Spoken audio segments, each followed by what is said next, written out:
আজ দুর্গাপুরে প্রধানমন্ত্রীর জনসভার পর মাননীয় মুখ্যমন্ত্রী মমতা বন্দ্যোপাধ্যায়ের প্রতিক্রিয়া শুনে নেব টেলিফোনে।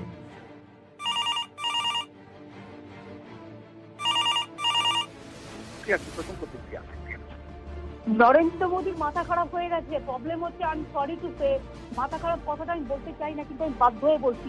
কারণ উনি আজকে প্রধানমন্ত্রী হয়ে যে লেভেলে কথাবার্তা বলেছেন, ওনার লেভেলটা আগে চেক করা উচিত যে উনি প্রধানমন্ত্রী হওয়ার যোগ্য কিনা, ওই চেয়ারে বসে থাকার যোগ্য কিনা। আজ অন্য জায়গা হলে না ওনাকে ত্যাগ করা হতো। উনি কনস্টিটিউশনাল বাইন্ডিং জানে না, কনস্টিটিউশনকে রেসপেক্ট করতেও জানে না, পাগলের মতো উল্টো পাল্টা বকে গেছে। আসলে উনি বুঝতে পারছেন ওনার বিদায় আসন্ন। উনি ভারতবর্ষ নিয়ে আর ক্ষমতায় আসবেন না। ওনার আয়ু, রাজনৈতিক আয়ু ভারতবর্ষের প্রধানমন্ত্রী হয়ে থাকার আর মাত্র কয়েকটা দিনের অপেক্ষা। তার কারণ 1 মাস বাদেই নির্বাচন ডিক্লেয়ার হবে। 7 বছর অলরেডি অতিক্রান্ত হয়ে গেছে। সুতরাং উনি জানেন উনি ক্ষমতায় থাকবেন না, এবং তাই ক্ষমতা থেকে চলে যাওয়ার ভয়ে যা ইচ্ছে বলছে, যত কুৎসা করছে, যত অপপ্রচার করছে, তত মনে রাখবেন যে একেবারে মাথাটা খারাপ হয়ে গেছে এদের। বিনাশ কালে বুদ্ধি নাশ। আজকে বলে তৃণমূল তোলাবাজ ট্যাগ এ সম্বন্ধে জানা উচিত বিজেপিটা কি। ভয়ঙ্কর ভয়ঙ্কর ভয়ঙ্কর।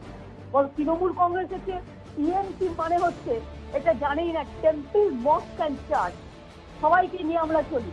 আর বিজেপি হচ্ছে একেবারে ভারতীয় পার্টি, এবং বিজেপি হচ্ছে জেনে রাখবেন যে ভয়ঙ্কর ভয়ঙ্কর ভয়ঙ্কর।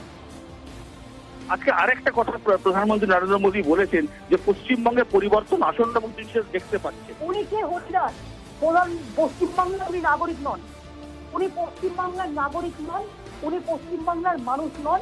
উনি বাংলা সম্বন্ধে বলার ওনার কোনো অধিকার নেই। উনি বাংলা সংস্কৃতি সভ্যতা কিছু জানেন না। ওনাকে আগে বাংলায় তাহলে বলুন ভোটার হতে বলুন, বাংলায় রাজনীতি করতে হলে। আর 2 হচ্ছে উনি বাংলা সম্বন্ধে কোনো কিছু জানেন না। বাংলার পরিবর্তনের দিকে তাকিয়ে ওনার লাভ নেই। আগে বলুন দিল্লি সামলান, আগে দিল্লি সামলান, তারপর বাংলার দিকে তাকান। বাংলার মানুষই আবার দিল্লি গড়ে দেবে আর আপনাকে উৎখাত করবে, এটা বাংলার মানুষের শপথ এবং অঙ্গীকার। আরেকটা কথা বলছেন, তিনি তৃণমূল কংগ্রেস বা মমতা বন্দ্যোপাধ্যায় সেন্ট্রাল এজেন্সিগুলোকে ভয় পাচ্ছেন বলে রাজ্যে ঢুকতে দিচ্ছেন না। আপনার প্রতিক্রিয়া? তাই নাকি? এরা তো সব বসে আছে এখানে। সল্ট লেকে ওদের অফিস দেখে আসুন তো আছে কি নেই, ইডির অফিস দেখে আসুন তো আছে কি নেই। ভয় পাচ্ছে মানে এটা কি? ভয় তো উনি পাচ্ছেন, তাই তো ওদের লেলিয়ে দিচ্ছেন। যেহেতু উনি এক সময় দাঙ্গা করেছিলেন, দাঙ্গা খ্যাত নেতা, গুজরাট দাঙ্গা, গুজরাটের দাঙ্গা, ভয়ঙ্কর দাঙ্গা, সেই দাঙ্গায় উনি যেহেতু একবার জেল খেটে, ওনাকে অনেকবার জিজ্ঞাসাবাদ করা হয়েছে, কারণ অনেক মানুষ খুন হয়েছিল। সুতরাং উনি মনে করেন সেই প্রতিহিংসাটা সবার প্রতি নেবেন। উনি রাজনৈতিক ভাবে মোকাবিলা করতে পারছেন না।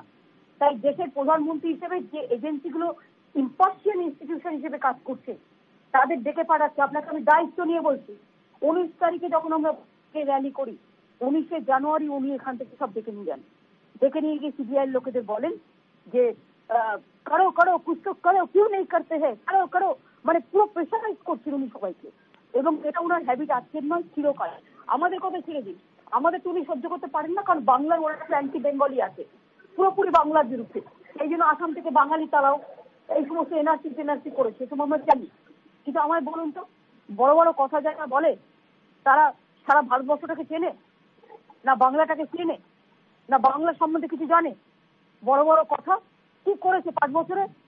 নোটবন্দি করে কোটি কোটি টাকা কেলেঙ্কারি করেছে, ধনজনের নামে কোটি কোটি টাকা কেলেঙ্কারি করেছে, রাফেলের নামে কোটি কোটি টাকা কেলেঙ্কারি করেছে, জিএসটির নামে কোটি কোটি টাকা কেলেঙ্কারি করেছে, 49 মিনিটসে ইন্ডাস্ট্রি দিয়ে কোটি টাকা কেলেঙ্কারি করেছে।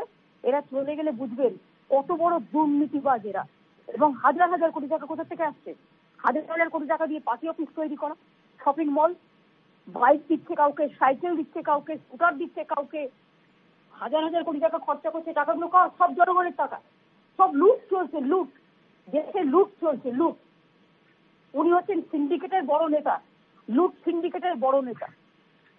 আয়ুষ্মান ভারত প্রকল্প নিয়েও তার বক্তব্য যে এখানে প্রচুর মানুষ বঞ্চিত হবেন এবং আয়ুষ্মান ভারতের প্রকল্পে কেউ বঞ্চিত হবে না, কেউ বঞ্চিত হবে না। আমাদের স্বাস্থ্য সাথী স্কিমে আমরা সবাইকে নিয়েছি, আমাদের স্কিম আগে চালু হয়েছে। আয়ুষ্মানের টাকা আমি দেবো কেন? ওনার ছবি পাঠাবে আর আমরা টাকা দেবো কেন? আমরা পশ্চিমবঙ্গ সরকার আমাদের বিনা পয়সায় চিকিৎসা আমরা মানুষকে দিই। আর আয়ুষ্মান ভারতটাও সব মিথ্যে কথা, ভাওতা, ওই কার্ডগুলো সব মিথ্যে কথা, কেউ কিছু পাবে না। আমরা স্বাস্থ্য সাথী স্কিমে সবাইকে ঢুকিয়ে নিয়েছি, এবং বাদ বাকি যারা আছে তাদেরও ঢুকিয়ে নেবো, এটা মুখে মনে রাখবেন। ওসব মিথ্যে কথা, এগুলো সব ভাওতা। ওই 15 লক্ষ টাকা করে ব্ল্যাক মানি নিয়ে এসে তোমাদের সবার ব্যাংকের অ্যাকাউন্ট দিয়ে দেবো, আগের বার বলেছিল না, সেই রকম প্রলোভন, মিথ্যের প্রলোভন, মিথ্যে কথা, ভাওতা। ব্রিগেডের মিটিং এবং ব্রিগেডের মিটিং এর সমস্ত দল যারা প্রত্যেকেই কোনো না কোনো দুর্নীতি জড়িত তারা এক হয়েছে, এই বক্তব্য প্রধানমন্ত্রীর গলায়। সবচেয়ে বড় দুর্নীতিবাজ তো উনি, সবচেয়ে বড় দুর্নীতিবাজ উনি। তার কারণ হচ্ছে গুজরাটে যদি দেখেন ট্যাগ রিপোর্টে হাজার হাজার কোটি টাকার দুর্নীতি নিয়ে সবাই বলছে। গ্যাস কেলেঙ্কারি থেকে শুরু করে, নোটবন্দি কেলেঙ্কারি থেকে শুরু করে, জিএসটি স্ক্যাম থেকে শুরু করে, রাফেল কেলেঙ্কারি থেকে শুরু করে, সবচেয়ে বড় দুর্নীতিবাজ যারা, চোরের মায়ের বড় গলা আমরা বলি, শূন্য কলসি বড্ড বাজে বেশি। সবচেয়ে বড় চোরেদের সর্দার যারা, তারা বড় বড় কথা বলছে। সবাই দুর্নীতিবাজ আর উনি সাধু। তাহলে ওনার ফ্লাইটে উনি যখন বিদেশে যান, এই প্রথম কাউকে নিয়ে যান না কেন? কোনো সাংবাদিকদের নিয়ে যান না কেন? কারা যায় ফ্লাইটে? জিজ্ঞেস করুন তো। ওনার পেছনে কত টাকা খরচ হয় জিজ্ঞেস করুন তো। বড় বড় ভাষণ। একটা কথা প্রাইম মিনিস্টার বলছেন যে 2019-এর নির্বাচনে পশ্চিমবঙ্গবাসী বুঝতে পারবে যে এবার বিজেপি কতটা সিট এবং কতটা ক্ষমতা এখানে দখল করতে পারবে। 0 পাবে, 0 0 0 ছিল দুটো, সেটাও যাবে। জিজ্ঞেস করুন না। আসানসোলে মিটিং না করে দুর্গাপুরে করতে গেল কেন? আসানসোলে তো বিজেপির সাংসদ আছে। আসানসোলের মানুষ জেনে গেছে ভাওতা, দার্জিলিং এর মানুষ জেনে গেছে ভাওতা। কেউ দেবে না ভোট ওদের, কেউ দেবে না। ধন্যবাদ, ধন্যবাদ, ধন্যবাদ।